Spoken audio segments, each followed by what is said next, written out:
What is up, Earthnoids and Spacenoids? I am just a simple new type, and in this episode, we are going back to UC-0079 and learning about the Zeon ace pilot that no one knows about. That is right, we are finally going to learn about Johnny Ridden. Our journey starts at the manga Gundam Pilot series of biographies, The Brave Soldiers in the Sky, a series that chronicles 4 Zeon ace pilots. We will also be dipping our toes into Mobile Suit Gundam MSV Battle Chronicle, Johnny Ridden. Let's not waste any time, and let's get into this. The tides of war has shifted. EFF is starting the beginning phases of their new mass-produced gyms. A convoy of 6 of these gyms are leaving Jaburo and heading to Luna 2. As they make their way out, they run into a red and black Zaku high mobility type. This is Johnny Ridden. He is alone and hidden within the debris, waiting for EFF. The captain of the Magellan-class ship has no choice but to launch the new gyms, even though the pilots are test pilots and not wartime pilots. But this is leading into the end of the war. Remember, we get a comment from Kycilia during the Battle of Baoku that they are resorting to using cadets because they are running out of men. We also see this play out in MS Igloo Apocalypse. But let's be real, a test pilot is far better than a cadet. The test pilots go out, but the Zaku is too fast for them. They switch off their computer and pilot manually. It is useless, and Johnny is able to take out the gyms with ease. A Zaku comes in to help, and they take out the Magellan-class ship. Johnny returns to the lunar base Granada. He goes to report to Kycilia Zabi. He thanks Kycilia and her spies for helping him out and destroying the gyms. She asks how many units would he be able to take out by himself. He responds by saying 10 if the Minovsky density is high enough. Kycilia is really into his body and his ability to murder.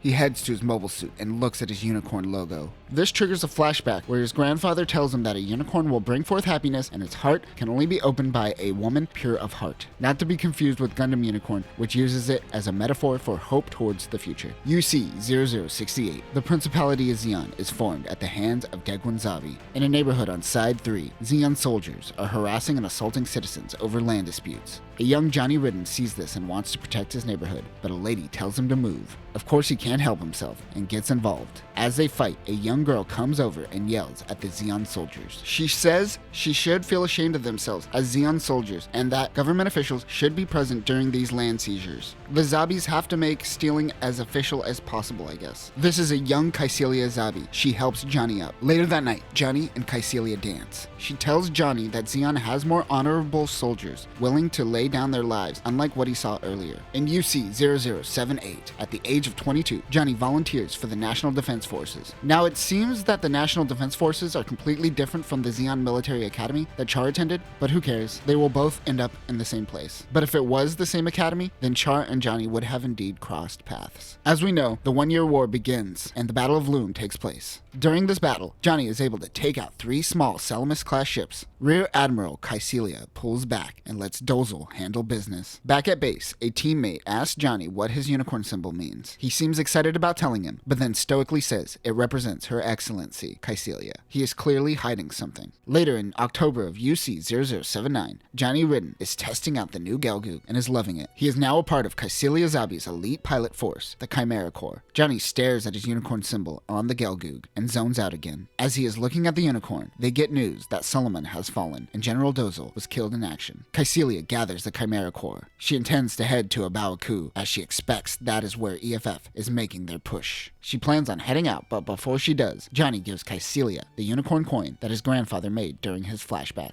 She is comforted knowing that he will be by her side. She attaches it to her gun. After leaving Granada, the solar ray is fired. Degwin Zabi and General Revel are dead. EFF begin their push onto Baoku. On the battlefield, the Chimera Corps has no contact with Kycilia and are kind of winging it as they are being overwhelmed. On Baoku, Kycilia shoots Giran Zabi. As she shoots, the coin that Johnny gave her falls off her rifle. On the battlefield, Johnny's teammate, Mason, is dying. Earlier in the story, Manson jokingly told Johnny that he needed to live so he could propose to his girlfriend. In his dying words, he tells Johnny to go to Kycilia. He takes off and finds his teammate Brooks. He tells Johnny that her ship is having difficulty in taking off. No one seems to be guarding her ship currently. They are using cadets and test pilots on the battlefield, and all hell is breaking loose on the base since Giran's death. A gym comes in and attacks. Brooks goes to hold him off while Johnny goes to find Kycilia. More gyms come in and Johnny takes them out, but he is getting overwhelmed. A Salamis-class ship comes crashing in as Mason, who is still alive, shoots off some of the gyms who are about to kill Johnny. His team is gone. He is the only one left. A Zanzibar ship takes off from Abawaku.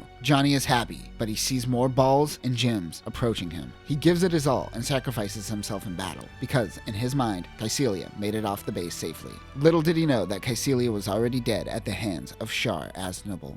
After Johnny Ridden went MIA at the Battle of Abawaku, he was presumed dead. He was a great pilot and leader, but there wasn't too much personal information about the man. This was all the official information that Zeon had on Johnny Ridden. But what was the truth of Johnny Ridden? We flash back to Johnny at age 22. We were told that he volunteered for the Homeland Defense, but his father actually forced him to sign up. He in fact hated the Zabis and deemed them as nothing more than dictators. But he did what was asked of him and rose in the ranks quite fast because of it. All he really thinks about is escaping war. He is always looking for a way to injure, or even worse, kill himself so he doesn't have to fight anymore. As the new mobile suit program rolls out, he decides to paint his unit red. Everyone on his team sees him as a fearless mobile suit pilot, but in reality, he was just trying to do something reckless and get himself discharged. He is currently a Master Sergeant. The Battle of Loom breaks out. After taking out 3 ships at the Battle of Loom, he is promoted to captain and became known as the Crimson Lightning. His attempts at looking reckless has made him an elite Zeon pilot. Whoops.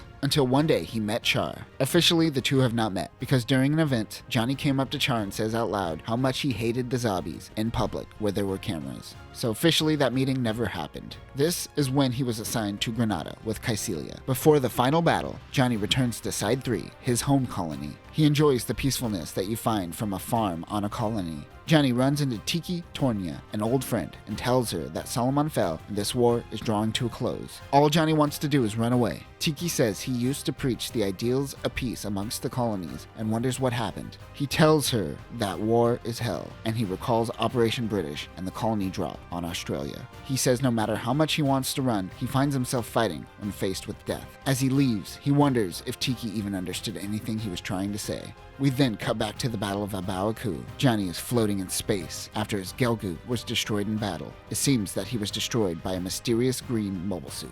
A Dom comes and picks him up and takes him to the Dolos. The Dolos-class ship is a space carrier and the biggest ship during the 1-year war, even bigger than any EFF battleships. It has 7 launch catapults and carries a wide array of mobile suits, mobile armors, and much more. However, it surprisingly doesn't have too much armaments and requires its own mobile suits to help out in terms of defense. It has a twin megaparticle gun and a twin anti-aircraft gun, and that's it. If you watch the 3rd Mobile Suit Gundam compilation movie, they for some reason decided to reanimate the Dolos ship at the final battle of Abawaku. It looks amazing, but interesting choice. Why the Dolos? While on board the Dolos, he happens to run into Tiki. She never told Johnny that she became an operator, and we are at the point where Zeon is getting desperate and resorting to using anyone. In the hangar, one technician tells Johnny that they happen to have one mobile suit to use for him. They go to the hangar. Johnny believes that it is a regular R2 unit, but in fact it is the full bullet Zaku. The MS-06R2 Zaku 2 high mobility type full bullet Zaku is a high mobility type variant. At the end of the war, Zeon messed up and didn't invest in beam technology. Many of Zeon's mobile suits use shell weapons, so their solution to the lack of beam technology was simply more shell power, much more. This unit was designed for an all-out ballistic attack. The name Full Bullet is a play on the Armor Gundam, which will make its appearance soon. It has a Heat Hawk, triple machine gun, chest Vulcans, a Crusher cannon, and an improved rocket launcher. One thing to note also is that the official report says that Johnny loved the Gelgoog. In this moment, he mentions that he in fact hates it and thinks of it as a piece of junk. He much more preferred the high mobility type Zaku. Johnny launches and instantly runs into a mysterious green mobile suit known as the Full Armor Gundam.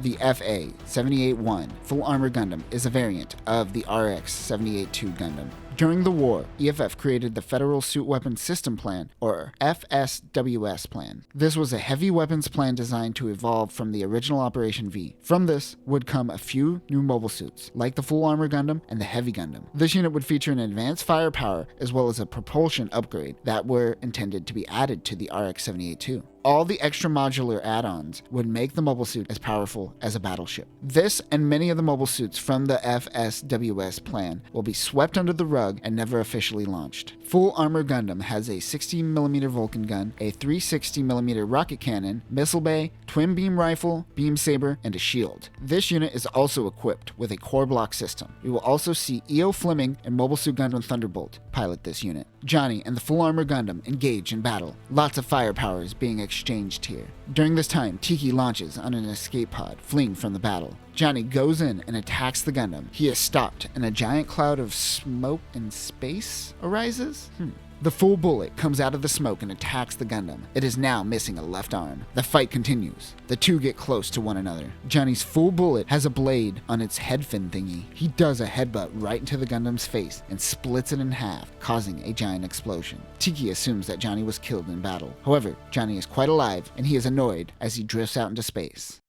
And that will do it for this episode. We finally get to talk about the Zeon Ace pilot that no one knew about. I haven't done any research on this, but I could comfortably say, since Tamina was such a huge Starship Troopers fan, that Johnny Ridden is an homage to Johnny Rico from Heinlein's novel. What do you think? Also, what do you think of the contrast between the original pilot series and the Battle Chronicles? It is a retcon, but I do enjoy the contrast of what Zeon has on file on Johnny Ridden and what Johnny Ridden actually experienced. Also, the writer of Battle Chronicle Johnny Ridden is Yuichi Hasegawa, who wrote Mobile Suit Crossbone Gundam, and people love that manga, so I trust in the writer. Next time, we will conclude the final chapters of Battle Chronicles Johnny Ridden. We will also learn of the perfect Zaku. But that will do it for now, new types. Remember, if you plan on fighting for the pride of the Principality of Zeon, maybe make sure they don't gaslight your entire history.